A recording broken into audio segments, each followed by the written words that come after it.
Olá, está no ar o Jornal da Câmara. A edição de hoje começa falando sobre a Carris. Pela primeira vez em 7 anos, a empresa fechou o mês com lucro líquido. Para falar mais sobre o trabalho realizado na busca pelo equilíbrio financeiro da empresa, eu recebo hoje no estúdio a diretora-presidente da Carris, então, Ellen Machado. Seja muito bem-vinda ao Jornal da Câmara. Primeiramente, parabéns pelo trabalho e o saldo positivo. Então, Ellen, gostaria que tu falasse, sobre esse esforço que resultou aí no mês de agosto, um saldo positivo de R$124 mil. Olá, esse trabalho, na verdade, ele é foram 2 anos e meio de muito trabalho, muita dedicação. A nossa equipe ela foi toda estruturada a partir do projeto da prefeitura, que foi a profissionalização das estruturas públicas, né? Nós fomos todos recrutados pelo Banco de Talentos. E o interessante disso é poder enxergar o seguinte, né? A gente acha que privado é de um jeito e público é de outro. Esse resultado ele veio mostrar que se a gente aplica todas as técnicas que são comuns hoje dentro do processo de gestão de uma empresa privada, dentro do ambiente de uma empresa pública, é possível conseguirmos e conquistarmos os resultados que a gente está alcançando agora. Esse lucro de 124 mil, ele ainda não resolveu o problema da empresa, porque a empresa ainda é uma empresa deficitária, uma empresa que ainda precisa correr para o seu equilíbrio econômico-financeiro, mas ele demonstra que existe a possibilidade, através de uma gestão profissionalizada, de nós encontrarmos, então, algumas alternativas melhores do que até então a gente vinha buscando dentro da empresa.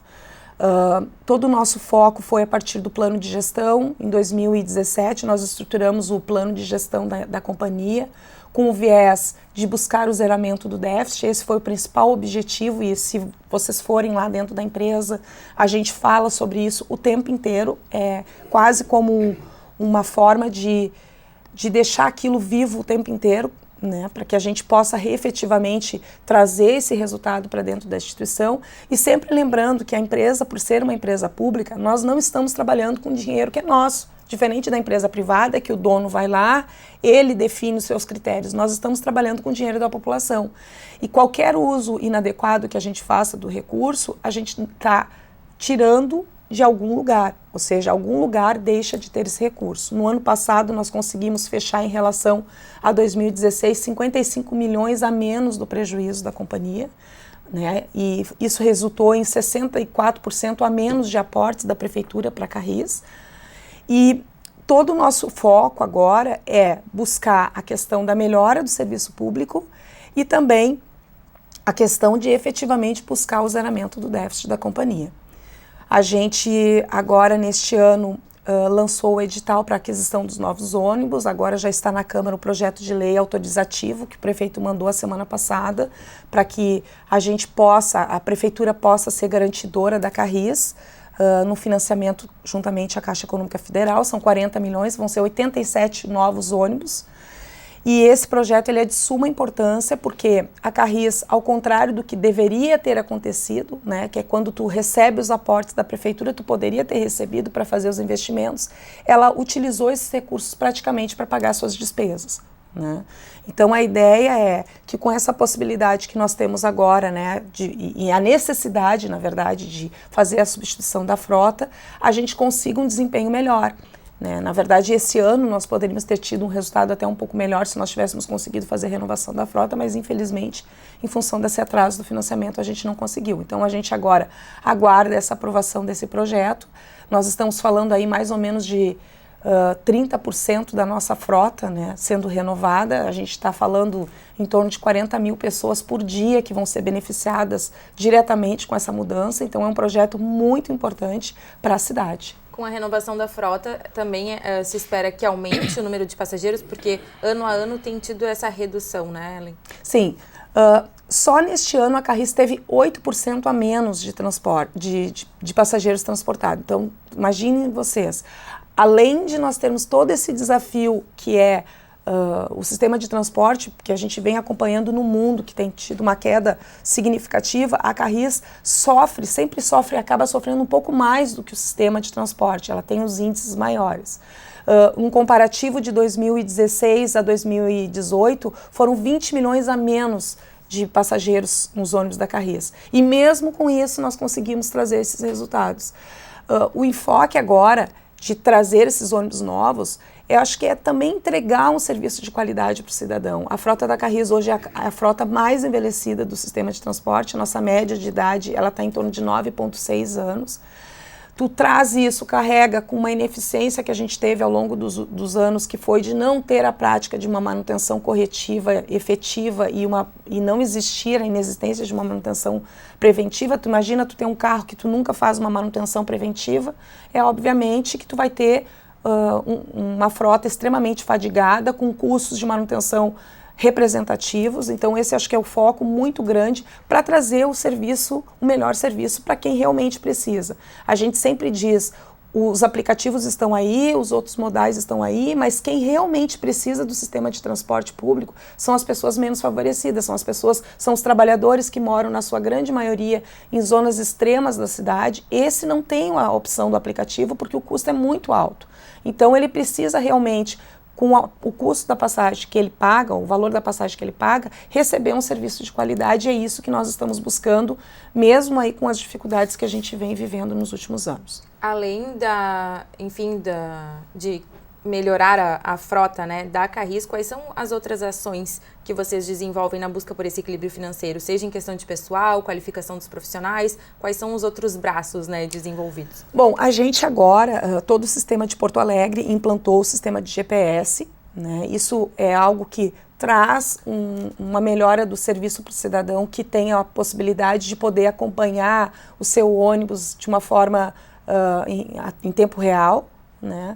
Mas nós fizemos grandes ações e eu acho que o grande trabalho que a gente fez a partir desse plano de gestão que eu falei para ti foi o desenvolvimento de um plano orçamentário. A Carris até então não tinha plano de orçamento, que é o plano que tu faz, né? A gente sempre faz, pessoalmente a gente faz, né? Se eu recebo X, quanto que eu posso gastar? A Carris não tinha isso, né? E a gente então fez esse plano orçamentário, que ele é um plano muito audacioso, ele é muito funcional dentro das empresas privadas, que é o orçamento base zero.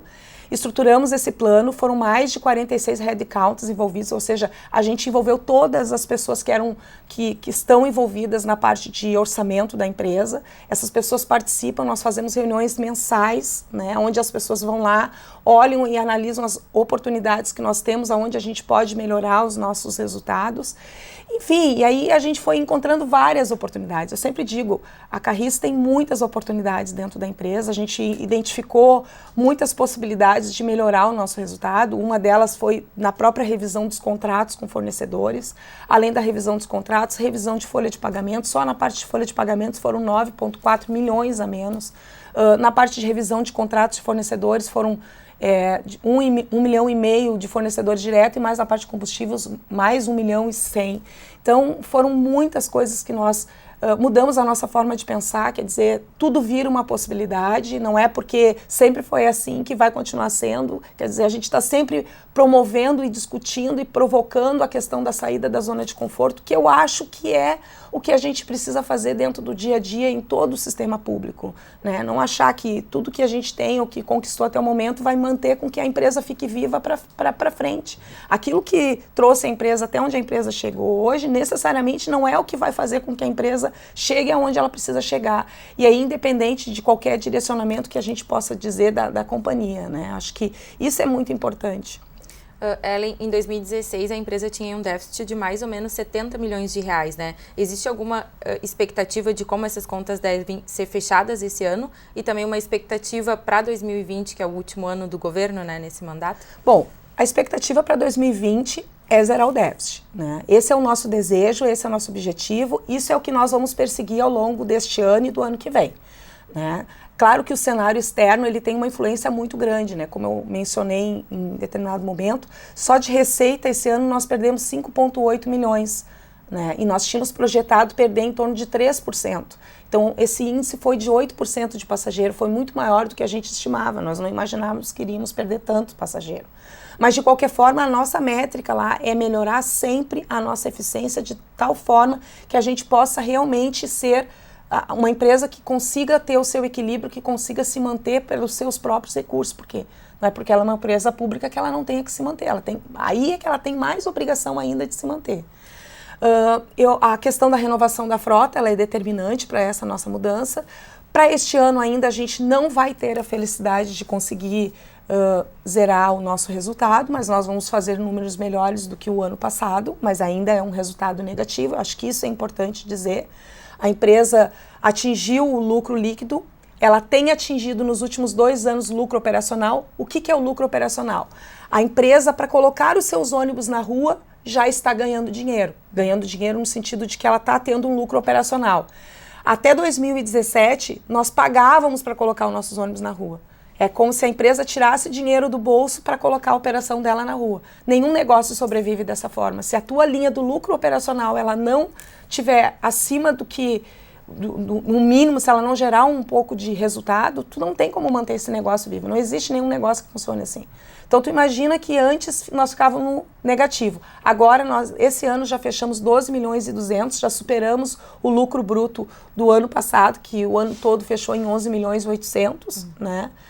Então, esse eu acho que é o caminho. A gente está buscando, através de várias ações que nós fazemos dentro da empresa. Agora nós implantamos, então, como eu falei, o GPS, nós temos a questão da nova frota. Isso tudo vai trazer grandes resultados. Nós estamos fazendo melhoria dentro dos nossos processos, quer dizer, dentro da própria área de manutenção. Esses dias teve um colaborador que me encontrou num determinado momento e ele disse assim: diretora, eu estou aqui há 20 anos. E eu aprendi a manutenção no grito. É a primeira vez que eu realmente estou sabendo o que eu tenho que fazer. Então, a gente está promovendo dentro da empresa algo que é o que a gente tem como desejo. Inclusive, hoje mesmo, eu vi uma postagem do prefeito no Facebook, onde ele coloca isso. Toda decisão com relação à Carris, ela está sendo tomada de uma linha muito técnica, independente de ideologia partidária. Eu acho que isso é importante, mostrar para as pessoas com nível de transparência que o que a gente está fazendo pela empresa é fazer como se a gente estivesse fazendo o melhor para qualquer pessoa que for assumir a empresa, enfim, depois, seja ela no privado, ou seja ela continuando dentro do sistema público. Essa consultoria, ela vai iniciar o trabalho agora. Em princípio, em 6 meses deve ter uma análise sobre os cenários da empresa para fazer a tomada de decisão.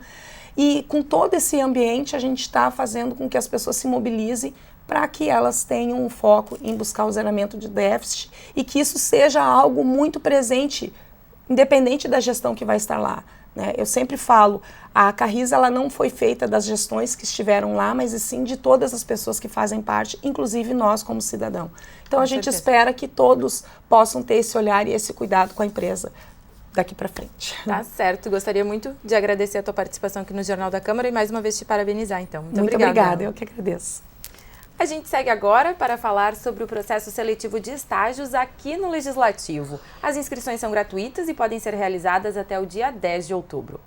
As vagas são destinadas para estudantes de ensino médio e estudantes de curso técnico nas áreas de eletrônica e informática. Também há vagas para estudantes de ensino superior que estejam cursando administração, arquitetura e urbanismo, arquivologia, biblioteconomia, direito, engenharia civil, história, jornalismo, relações públicas e informática. As inscrições devem ser feitas até o dia 10 de outubro, exclusivamente pelo site www.superestagios.com.br. Todos os candidatos devem estar devidamente matriculados nas instituições oficiais de ensino. E o Troféu Câmara Municipal de Porto Alegre foi concedido à empresa Nova Ipanema Empreendimentos Imobiliários. A homenagem foi realizada durante sessão solene no plenário Otávio Rocha. Na ocasião, também foi concedido o título de cidadão de Porto Alegre ao engenheiro Romano Botim. As homenagens foram propostas pelo então vereador Neucir Tessaro. Na tribuna, Tessaro salientou a contribuição da empresa no desenvolvimento da Zona Sul de Porto Alegre. Dono da Nova Ipanema, Sérgio Gilberto Bottini, falou sobre o trabalho realizado há 21 anos. Conforme Bottini, a empresa é voltada à urbanização e ao desenvolvimento sustentável da cidade. Na mesma sessão solene, o engenheiro Romano Botim foi agraciado com o título de Cidadão de Porto Alegre. O homenageado agradeceu o reconhecimento e o apoio prestado pela família ao longo da sua trajetória. A sessão solene foi presidida pelo vereador Reginaldo Pujol, do Democratas. Confira agora as reuniões promovidas pelas comissões do Legislativo nesta semana. A Comissão de Saúde e Meio Ambiente visita o Parque Farroupilha, a Redenção, nesta terça-feira, às 10 horas da manhã. A manutenção do espaço é o tema da reunião. O ponto de encontro do grupo será a sede da administração do local. Já a Comissão de Economia e Finanças se reúne nesta terça-feira, às 10 horas da manhã, para falar sobre as diretrizes para a apresentação de prestação de contas da Câmara Municipal. A reunião acontece na Sala 302, no terceiro andar da Câmara de Vereadores. A Comissão de Educação e Cultura também promove reunião nesta terça-feira, às 2h30 da tarde. No encontro, será debatida a realização das eleições para a direção das escolas municipais. A SESI se reúne na Sala 303, no terceiro andar da Câmara Municipal. A Comissão Especial de Prédios Abandonados se reúne nesta quinta-feira, às 10 horas da manhã. O tema do encontro é a relação entre prédios abandonados e a habitação social popular. A reunião acontece na Sala 301, no terceiro andar do Legislativo Municipal. As comissões de Urbanização, Transporte e Habitação, de Constituição e Justiça e de Direitos Humanos e Segurança Urbana promovem reuniões internas. O Por Onde Eu Ando de hoje foi até a Avenida Doutor Nilo Peçanha, na zona norte da cidade. A via abriga locais importantes nas áreas da educação e do comércio da cidade. Via de grande fluxo e extensão da zona norte de Porto Alegre, a Avenida Doutor Nilo Peçanha tem início na Avenida Nilópolis e vai até a Avenida IP. A rua possui o nome em homenagem a Nilo Peçanha, nascido em 2 de outubro de 1867 em Campos dos Goitacazes, no Rio de Janeiro. Bacharel em Direito, Nilo Peçanha atuou em cargos parlamentares e foi presidente do Estado do Rio de Janeiro por 2 vezes. Foi também vice-presidente da República durante o governo de Afonso Pena, mas assumiu a presidência após a morte do político. Peçanha foi o 7º presidente da República, o primeiro e único afrodescendente até os dias de hoje.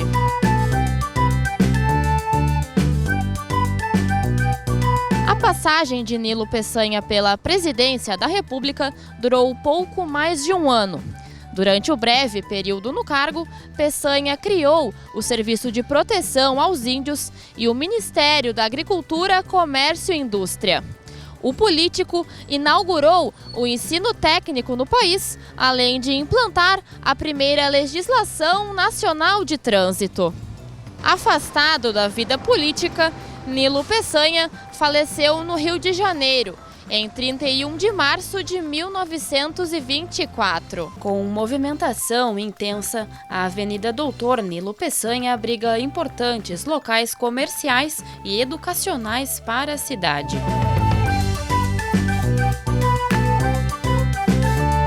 O Por Onde Eu Ando de hoje fica por aqui. A gente se encontra na próxima semana em outra rua aqui de Porto Alegre. Até lá!